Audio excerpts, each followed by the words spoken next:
नमस्कार, astro channel में आप सबका स्वागत है। मित्रों, थंबनेल तो आप लोगों ने देख ही लिया होगा। 3 अगस्त को शाम 7:27 के आसपास ग्रहों में शुक्रदेव अस्त होने जा रहे हैं, जिसको हम लोग ज्योतिष की भाषा में तारा डूबना भी बोलते हैं। शुक्रदेव 3 अगस्त को अस्त होंगे और उनका ये जो अस्त काल है वो अगले 16 दिनों तक चलेगा और 18 अगस्त तक वो अस्त रहेंगे। इसके बाद वो उदय हो जाएंगे। शुक्र ग्रह 23 जुलाई से वक्री भी हैं, तो यह जो अस्त उनका जो समय रहेगा ये काफ़ी विशेष हो जाएगा और भी ज़्यादा, क्योंकि उनके शुभ प्रभावों में और भी ज़्यादा कमी हो जाएगी। क्योंकि वक्री जब कोई शुभ ग्रह होता है तो उसके शुभ प्रभाव में वैसे भी कमी हो जाती है, और जब अस्त होंगे तो इसमें और भी ज़्यादा कमी हो जाएगी। 23 जुलाई से शुक्र अगले 43 दिनों के लिए 4 सितंबर तक वक्री हैं और इसी बीच वो 3 अगस्त से 18 अगस्त तक अस्त भी रहेंगे। मित्रों, शुक्र ग्रह का हमारे जीवन में काफ़ी विशेष प्रभाव है। भौतिक सुख साधन के जितने भी साधन हैं वो शुक्र ग्रह के अधीन हैं। जितने भी कला है, एक्टिंग, ग्लैमर, ये सब शुक्र के अधीन है। पुरुष की कुंडली में विवाह से संबंधित चीज़ों के लिए शुक्र की गणना की जाती है, शुक्र का बल देखा जाता है। शुक्र जब अस्त होंगे 3 अगस्त को, तो जितने भी शुभ कार्य होते हैं वो वर्जित हो जाते हैं। जैसे नए घर में प्रवेश करना, नए भवन का निर्माण करना, यज्ञोपवीत संस्कार, नामकरण, नई वधू का घर में पहली बार आगमन या विवाह संबंधी बातों को आगे बढ़ाना, हर प्रकार के जो शुभ कार्य होते हैं वो वर्जित हो जाते हैं। हालांकि इसमें एक बात आपको स्पष्ट कर देना चाहता हूं कि जो कार्य पहले से चल रहे हैं वो अनवरत जारी रहते हैं, उनके ऊपर इसका असर नहीं पड़ता है। जैसे अब किसी का मकान बन रहा है और वो कार्य चल रहा है, छत वगैरह डालनी है, उसमें इस प्रकार का दोष कहीं भी लागू नहीं होता है। वो आप अपना कार्य अनवरत जारी रख सकते हैं। तो जो कार्य पहले से निश्चित है और जो कार्य पहले से होता चला आ रहा है उसको करने में कोई भी दोष नहीं। सिर्फ नया कार्य नहीं शुरू किया जाता, जो भी शुभ कार्य होते हैं। मित्रों, शुक्र की बात करें तो शुक्र यदि राशियों के क्रम में हम देखा जाए तो जो मेष राशि है अभी वर्तमान में वो सिंह राशि में वक्री अवस्था में गोचर कर रहे हैं और 7 अगस्त को उल्टा चलते हुए वो वापस कर्क राशि में आ जाएंगे, जहां पर वो 2 अक्टूबर तक गोचर करेंगे और उसके बाद वापस एक बार वो मार्गी अवस्था में सिंह राशि में प्रवेश करेंगे। तो आज आपको एक संक्षिप्त जानकारी देते हैं कि राशियों के ऊपर शुक्र के वक्री प्लस अस्त होने का क्या प्रभाव पड़ेगा। और ये जो जानकारी अभी मैं आपको दे रहा हूं ये सिंह राशि में वक्री और अस्त के अनुसार है। इसके बाद जो अगली वीडियो मैं आपके समक्ष लेके आऊंगा उसमें जो शुक्र का वक्री चलते हुए और अस्त रहते हुए कर्क राशि में जो प्रवेश होगा 7 अगस्त को, उसकी वीडियो मैं अलग से बनाऊंगा। सभी 12 राशियों पर क्या प्रभाव पड़ेगा, तो आपको जानकारी दे देते हैं संक्षिप्त में कि सिंह राशि में वक्री प्लस 3 अगस्त को जो वो अस्त हो रहे हैं, तो 3 अगस्त से 7 अगस्त के बीच में ही रहेंगे वो सिंह राशि में। इसके बाद वो अस्तगत अवस्था में और वक्री अवस्था में ही कर्क राशि में प्रवेश करेंगे। तो मेष राशि के लिए भी पंचम भाव में गोचर कर रहे हैं। अपने थोड़ा शिक्षा और संतान की ओर आपको ज़्यादा ध्यान रखने की आवश्यकता रहेगी। बेवजह की चीज़ों में मन लगाने से आप बचिए। साथ ही रिलेशनशिप वगैरह में है तो काफ़ी सतर्क रहिएगा। कोई धोखा वगैरह की भी संभावना बन रही है, रिलेशनशिप टूट भी सकता है आपका, तो काफ़ी समय आपके लिए अनुकूल नहीं कह सकते इन सब चीज़ों के लिए। वृषभ राशि की बात करें, चतुर्थ भाव में शुक्र अभी वक्री हैं और अस्त भी हो जाएंगे 3 अगस्त को। माता के स्वास्थ्य का ध्यान रखिएगा, उनके साथ संबंधों का ध्यान रखिएगा। साथ ही किसी भी प्रकार के अनैतिक कार्यों से आपको बचने की आवश्यकता है, क्योंकि चतुर्थ भाव जनता का भी है। यदि आप ग्लैमर फील्ड से जुड़े हुए हैं, राजनीति से जुड़े हुए हैं, तो कोई आपके खिलाफ षड्यंत्र वगैरह भी हो सकता है। मिथुन राशि की बात करें, तीसरे भाव में अस्त हो जाएंगे शुक्र, तो छोटे भाई बहनों के साथ संबंधों का ध्यान रखिएगा। और अपने आत्मविश्वास को मजबूत करने के लिए आप जो है शुक्र का मंत्र ओम शुम शुक्राय नमः, इस मंत्र का जाप कीजिए इस फटिक की माला से 108 बार प्रति शुक्रवार को, क्योंकि इस गोचर के दौरान काफ़ी आत्मविश्वास में कमी रहेगी, जिससे महत्वपूर्ण निर्णय लेने में आपको भ्रम की स्थिति पैदा होगी, जिससे आप किसी नुकसान भी आपको हो सकता है, तो आप काफ़ी सतर्क रहिएगा। कर्क राशि की बात करें, दूसरे भाव में शुक्र रहेंगे और यहीं अस्त हो जाएंगे वो, तो धन संचय करने में कुछ समस्या है कि बेवजह के खर्चों से आपको बचना चाहिए।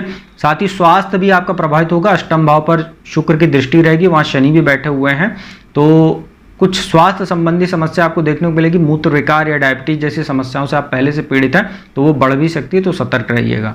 सिंह राशि की बात करें, लग्न में अस्त हो रहे हैं तो आपका स्वास्थ्य प्रभावित हो सकता है, मान सम्मान को चोट पहुंच सकती है, कोई भी बेवजह की चीज़ों में मन मत लगाइएगा, अनैतिक संबंधों से दूर रहिएगा। वैवाहिक जीवन में भी कुछ समस्या देखने को मिलेगी और एक्स्ट्रा मैरिटल अफेयर वगैरह से आपको बचने की आवश्यकता है। साथ ही अविवाहित हैं तो अपना चरित्र मजबूत रखिएगा, अन्यथा आपको कोई आपका जो है कहीं बात चल रही विवाह वगैरह के लिए तो उसमें कुछ समस्या देखने को मिलेगी। कन्या राशि की बात करें, द्वादश भाव में वक्री शुक्र हैं और इसी में अस्त हो जाएंगे, तो खर्चों पर लगाम लगा के रखिएगा। बेवजह की यात्राओं से बचने की आवश्यकता है, दिखावे पर खर्चा करने से बचिएगा। साथ ही आपके शत्रुओं में भी कुछ वृद्धि हो सकती है, मानसिक तनाव आपका बढ़ सकता है, इन सब बातों का आपको ध्यान रखने की आवश्यकता रहेगी। तुला राशि की बात करें, एकादश भाव में आपके अस्त हो रहे हैं तो लाभ में कुछ कमी देखने को मिलेगी। शासन सत्ता का सहयोग आपको कुछ कम मिलेगा। विदेशों से आप यदि व्यापार करते हैं उसमें कुछ हानि के भी योग बनेंगे। बड़े भाई से कुछ तनातनी हो सकती है। कार्यस्थल पर भी कुछ समस्या देखने को मिलेगी, तो आपके लिए भी थोड़ा सतर्क रहने की आवश्यकता रहेगी। इसके बाद बात करते हैं वृश्चिक राशि की। आपके ऊपर भी शनि की ढैया चल रही है और दशम भाव में शुक्र अस्त होने जा रहे हैं। कार्यस्थल पर समस्या, कोई षड्यंत्र के शिकार हो सकते हैं। बॉस और कलीग्स के साथ मनमुटाव हो सकता है। शुक्र से जुड़ा व्यापार करते हैं उसमें कुछ हानि के योग बन रहे हैं। भूमि भवन वाहन में निवेश करने से आपको बचना चाहिए अगले 16 दिनों तक। और माता के स्वास्थ्य का ध्यान रखिएगा क्योंकि चतुर्थ भाव पर दृष्टि रहेगी। धनु राशि की बात करें तो आपके भाग्य स्थान में शुक्र अस्त हो रहे हैं, तो भाग्य में कमी, बेवजह की यात्राओं से आपको बचने की आवश्यकता रहेगी क्योंकि यात्राओं से आपको लाभ तो नहीं होगा, कुछ हानि जरूर हो सकती है। साथ ही भाग्य स्थान में अस्त हो रहे हैं तो धर्म कर्म में आपकी रुचि घटेगी। भौतिक सुख साधनों में आपका मन ज़्यादा लगेगा जिससे आपका बजट बिगड़ सकता है खर्च से, तो आप सतर्क रहिएगा। मकर राशि की बात करें तो आपके अष्टम भाव में शनि माफ़ कीजिएगा, आपके ऊपर 7.5 का अंतिम चरण भी चल रहा है और अष्टम भाव में शुक्र जो है वक्री चल रहे हैं और 3 अगस्त को अस्त हो जाएंगे। अगले 16 दिनों तो बहुत ख्याल रखिएगा अपने स्वास्थ्य का। मूत्र विकार, डायबिटीज जैसी समस्या, साथ ही आपको यौन जनित रोग भी हो सकता है यदि आप कॉन्ट्रासेप्शन वगैरह का इस्तेमाल नहीं करते अपने पार्टनर के साथ। साथ ही आपको जो है यदि बताऊं तो मैं अचानक आपको धन हानि भी हो सकती है, चाहे वो स्वास्थ्य संबंधी चीज़ों को लेके हो, चाहे बेवजह के खर्चों को लेके हो। और परिवार में भी किसी का स्वास्थ्य प्रभावित हो सकता है क्योंकि सप्तम दृष्टि दूसरे भाव पर रहेगी। और वाणी पर थोड़ा संयम बरतिए। इस समय आप बेवजह की चीज़ों में कोई भी बिना सोचे समझे मत बोलिएगा। साथ ही गुप्तांगों में भी आपको कुछ समस्या देखने को मिल सकती है। कुंभ राशि की बात करें, सप्तम भाव में शुक्र अस्त हो रहे हैं, वैवाहिक जीवन उथल पुथल हो सकता है। साथ ही एक्स्ट्रा मैरिटल अफेयर वगैरह आपको कोई था तो ये उजागर होने से जो वैवाहिक जीवन उसमें इतना तनाव बढ़ सकता है कि आपका तलाक तक की भी आपकी संभावना बन सकती है क्योंकि अभी यहाँ पर मंगल भी बैठे हैं सप्तम भाव में। लग्न में बैठे शनि की सीधी दृष्टि सप्तम भाव पर है, शुक्र अस्त हैं और तीसरे भाव में कुंभ राशि के राहु भी दृष्टि डाल रहे हैं, पंचम दृष्टि सप्तम भाव पर। वैवाहिक जीवन बहुत बुरी तरीके से प्रभावित होगा अगले 16 दिन तक, काफ़ी सतर्क रहिएगा आप। इसके बाद अंतिम राशि मीन की बात करते हैं। मीन राशि के लिए छठे भाव में अस्त हो रहे हैं शुक्र, तो वैसे भी शुक्र छठे भाव में कमज़ोर हो जाते हैं तो आपको बुरे व्यसनों जैसे सिगरेट, शराब, तंबाकू आदि जो मादक पदार्थ हैं इनसे दूर रहिएगा, अन्यथा आपको स्वास्थ्य संबंधी समस्या, फेफड़ों में समस्या या कैंसर जैसी समस्या भी उत्पन्न हो सकती है यदि आप ज़्यादा लत इन सब चीज़ों के शिकार हैं तो। साथ ही आप अनैतिक संबंधों से बचिए और ब्लैकमेलिंग के शिकार आप हो सकते हैं। यदि पुरुष है तो महिला और महिला है तो पुरुष के माध्यम से। द्वादश भाव पर दृष्टि रहेगी, खर्च में बढ़ोतरी होगी, बेवजह के दिखावों पर आप खर्चा करेंगे। साथ ही किसी अनैतिक संबंध की वजह से आप कोर्ट कचहरी या जो है मान सम्मान आपका हानि जो है हो सकती है, इसका आप ध्यान रखिएगा। अपने चरित्र को बहुत मजबूत रखिएगा अगले 16 दिनों तक, अन्यथा आपके लिए समस्या ये बढ़ाने वाला रहेगा ये अस्त्र शुक्र। तो मित्रों, ये जो शुक्र अस्त होने वाला है उसकी मैंने जानकारी जो संभव हो पाया मैंने आपको दी है। राशियों के अनुसार भी बताया कौन से उपाय आपको, कौन से कार्य आपको करने चाहिए, कौन से वर्जित रहेंगे, ये मैंने बताया। उपाय की बात कर लेते हैं। अगले 16 दिनों तक आप लोग जो है साफ सफाई पर ज़्यादा ध्यान दीजिए। स्वच्छ वस्त्र पहनिए, हल्के रंगों के वस्त्र पहनिए। शुक्र का मंत्र ओम शुंग शुक्राय नमः, इस मंत्र का 108 बार स्फटिक की माला से हर शुक्रवार को आप लोग जाप कीजिए।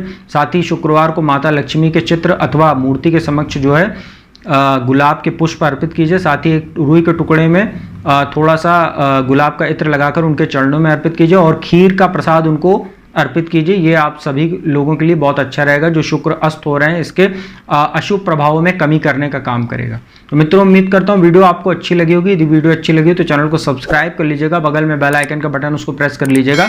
और जो भी जातक कुंडली विश्लेषण कराना चाहता है तो मेरा नंबर डिस्क्रिप्शन स्क्रीन दोनों पर उपलब्ध है, आप उस पर संपर्क करके अपॉइंटमेंट ले सकते हैं और फीस जमा कराने के उपरांत घर बैठे मेरे द्वारा कुंडली विश्लेषण का लाभ प्राप्त कर सकते हैं। हमारे यहाँ जीपे की भी सुविधा उपलब्ध है पेमेंट करने के लिए, तो आप उसका भी लाभ उठा सकते हैं। तो अब मैं अपना वाणी कहीं विराम देता हूँ। जल्दी आपको किसी नए विषय के साथ नई वीडियो मिलूंगा, तब तक के लिए ओम नमः शिवाय।